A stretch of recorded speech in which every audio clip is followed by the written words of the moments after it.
I have failed you, my friends. I said that I would get my Calendar Club 365 recap overview video up by Friday. It is now Monday, March 11th, and that video is not up. So, because I want to make sure that I'm holding myself accountable and building trust with you, the audience, so here's what I'm going to do. Hey, 2 seconds. So I told my YouTube audience that I would get my Calendar Club overview video up on Friday. It's now Monday, and that video has not gone up. So, what ISO hold can you give me tomorrow morning to punish me? You want a lunge? Let's go a lunge ISO. Okay, how long? 2 minutes. Okay. All right. Thank Are you you. making a video on that? What's up? Are you making a video on your punishment? Yeah, you're on right now. Let's go 2 minute lunge ISO. All right, 2 minute lunge ISO. Thanks, Austin. You're welcome. Have a good day. Bye. Okay, so 2 minute 2 minute lunge ISO. Probably gonna have to do both legs, so that'd be 4 minutes, and that will come out tomorrow. I got to be held accountable, and that's how we do it here at Jochum Strength. Okay, getting into the video today, though, I have been thinking a lot about the end of this challenge. I talked about it in a previous video that I posted today, but the end of this challenge, people keep asking me, like, what are you going to do next? What's the next thing that you're going to do? I have a lot of projects that I'm currently putting together. A lot of it, some have to do with challenges like ISO holds with Jochum and live streaming that. I don't know if you guys are fans of Truett Haynes and his pull-up challenge, but I think he does a really nice job of capturing very difficult challenges and keeping them contained in one environment that allows people to like tune in continuously. A pull-up challenge, it stays in one place. There's a bar and it's 24 hours. I think his challenge was like 8,400 pull-ups in 24 hours, which was a world record. But like keeping something contained in a space, running is difficult in that way unless you run on a treadmill, which I really don't want to do. But maybe there's some ways we can work into that. But I just fuck the treadmill. No, we're not doing it. But there are other ways like ISO holds, which you see tomorrow, and maybe there's a circuit where I could do for 24 hours.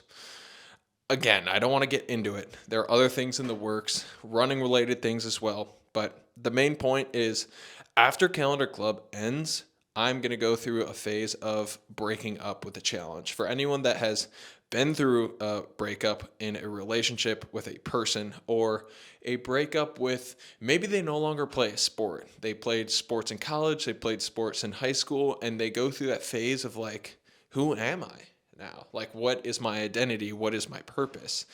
And I've done enough of these runs, enough of these challenges where I know that's coming at the end of this. And I'm not going to continue doing Calendar Club so that I don't have to feel that emotion. And I'm not going to jump into the next thing just so that I don't have to like work through that emotional unknown of like, what's my identity? Because ultimately, I do know what it is. And running is a way for me to creatively express that. And I'm okay with that. But I just want to be reminded of that and humbled by that and be at peace with that before I jump into my next endeavor. Because a year of Calendar Club is like every single day for the last 310 days. Wait, 310, 311 days. I have been the Calendar Club king. The Calendar Club king. You heard that right. The Calendar Club king. The motherfucking Calendar Club king. Okay? Relax over there. It's just getting started. And so I need to have time to go through that separation, create distance from it, and recognize that I am okay without it. The other thing that I wanted to talk about briefly, I did also mention this earlier, but comparison and like feeling like when I look at other people online, when I look at other athletes, endurance, ultra runners, like all these other people online, and seeing what they have that I don't, instead of seeing what I have that nobody else has, or just like what I have that I would never give up. And that comes down to the people in my life: Lucy, Kellen, Austin, who I just got off the phone with. Like, I would never, ever replace an opportunity like that phone call I just had with him. I would never replace that for any amount of money, brand, or like crowd, or a challenge, or anything that anyone else is doing, because that is what's ultimately the most important thing to me. And so when I'm reminded of that, when I remind myself of that, then all of that anxiety, all of that like stress about like, am I doing enough, or am I good enough, or how does this compare to what other, it just goes away, because that shit isn't important. So it's really reminding myself, recognizing that what I have right now is more than I'll ever need for a lifetime of joy. And there's not more that I need in order to be fulfilled, satisfied, or otherwise, like feel like I'm important. That's such a stupid, I shouldn't use the word stupid to because I don't want to minimize how I'm feeling, because I know that after speaking with other people feel this way, like I don't want to minimize that emotion, but it's a silly way to think that at some point we're going to be important to other people. At some point, after we do enough things, collect enough tokens along this game we call life, that somehow we're going to be important enough to be loved. And what I have found, and I lose sight of, but what I found and I reminded of constantly, is that just being here, being able to stand here where my feet are, look around this room, look out to my beautiful backyard of this place that I rent, and take a breath and realize that I'm alive and I'm experiencing it. Like, that's fucking beautiful. And I should be grateful for it. And I am grateful for it. I just need that reminder. So if that's something you struggle with, you're not alone. I struggle with it too. And maybe this is a moment for you to recognize that you're in a moment that you wouldn't give up for the things that you compare yourself to other people online. Maybe there's a family member or a spouse or someone you're in a relationship with, or just like the comfy couch you're sitting on. You're like, this is fucking awesome, and I wouldn't give it up. Hold on to those things. Those are important, and those are the little joys that drive me to wake up every day. Honestly, those are the things that keep me going. They keep me alive and well. So with that being said, I'm going to head outside for my run. I'm going to grab the GoPro and I'll get some shots out there. We had a kick-ass Jochum Strength training today. It was upper body, shoulders. I didn't completely finish the workout, but it was a good day. A lot of great energy, and enjoy some clips. I'll see you outside.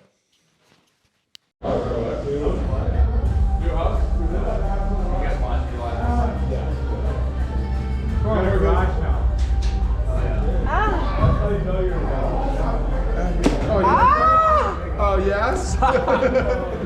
You motherfucker!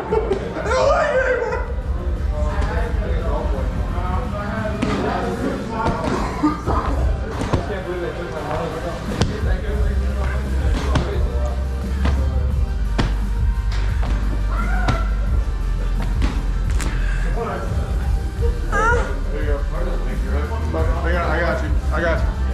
Ow! Pull my hair and take me to dick.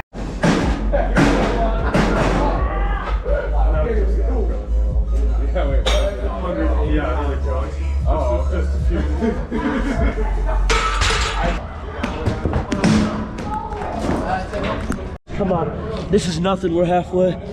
We got this. 10 more seconds. Hey, chat. Here we are, me and Murph, just doing some one-arm headstands. I have no idea where the timer went, but we got like 5 more seconds probably. 2, 1, 0. Should have laid right under his head so he had to keep going. That's Frankie for you.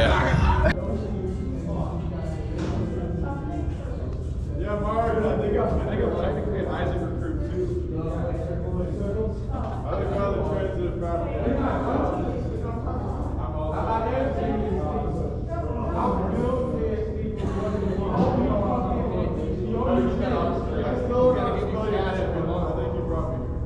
Like the fact that all of Genesis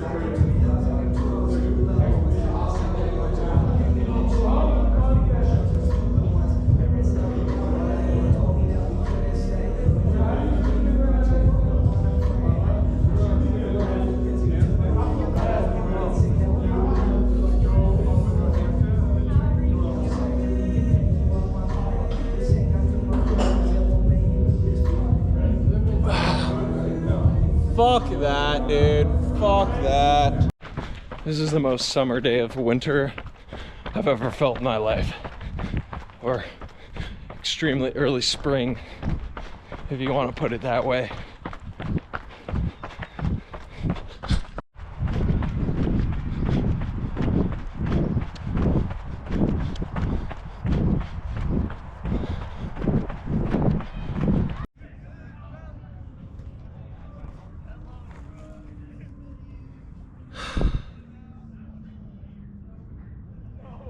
I can't shake this idea of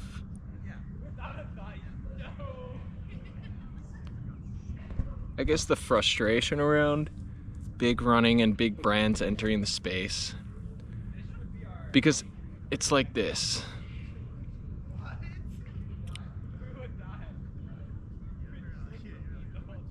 It's not that athletes, the best athletes, the like most elite Olympic gold medal winning athletes have done a bad job of marketing themselves. They've just done the best job at becoming the best athlete possible. And I think it minimizes their effort and also criticizes what the intention was to do and to begin with when content creator running influencers get up on stage and say that the best athletes in the world have done a bad job at marketing themselves, because they haven't. They've done the best job at becoming the best athletes in the world. And where the problem occurs in the industry is when you have people like Matt Choi and other content creators that brands are feeding them the dollars, because at the end of the day, people like him can sell the most product to the masses and inflate their egos to believe that they are even in the same category of athlete as the best athletes in the world. And so that's the frustration, is it's inflated so many egos to believe that they're more than just a salesperson for the company. That's what they are. And when push comes to shove, especially when we're seeing right now Paul Johnson's run across America, when you face adversity, you fold. And then you rest on the idea that it was all about raising money for mental health and the Red, White, and Blue Foundation. That's the only goal that mattered. But the marketing for the 100 days leading up was all around setting the world record. And I think as runners, as endurance athletes, the biggest lie that we tell ourselves is that the reason we're doing something, the reason we're going after big goals, is because we're raising money and awareness for nonprofits or causes that we care about. And I can speak to this because that is something that I've dealt with and something that I've been honest with from the beginning. I've done 3 charity runs with a nonprofit that I helped start called Love Like Glory Legacy. And from the very beginning, I've made it clear that yes, the underlying goal for me personally is the selfish goal of I want to see if I can do something challenging, if I can overcome this mental and physical obstacle that I've set for myself, and then using that as a launch pad to bring attention to the cause that I care about deeply. Like, don't get me wrong, I have a deep love for the people that I work with in that nonprofit and the people that are impacted by that nonprofit. But the primary focus for me at the selfish primary core is to achieve the goal that I set out to achieve to begin with.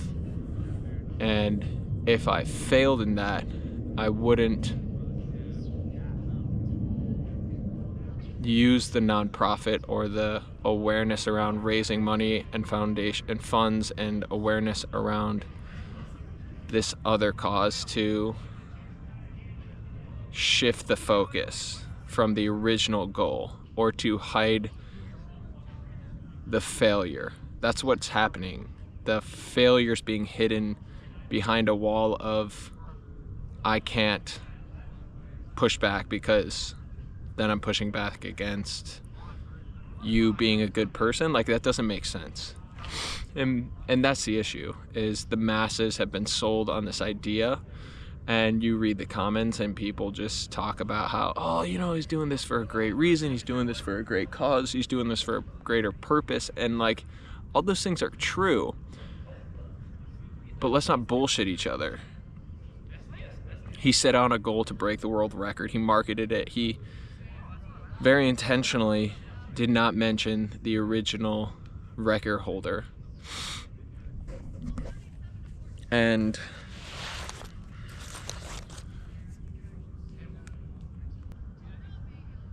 Kostelnik, the original record holder, Pete Kostelnik.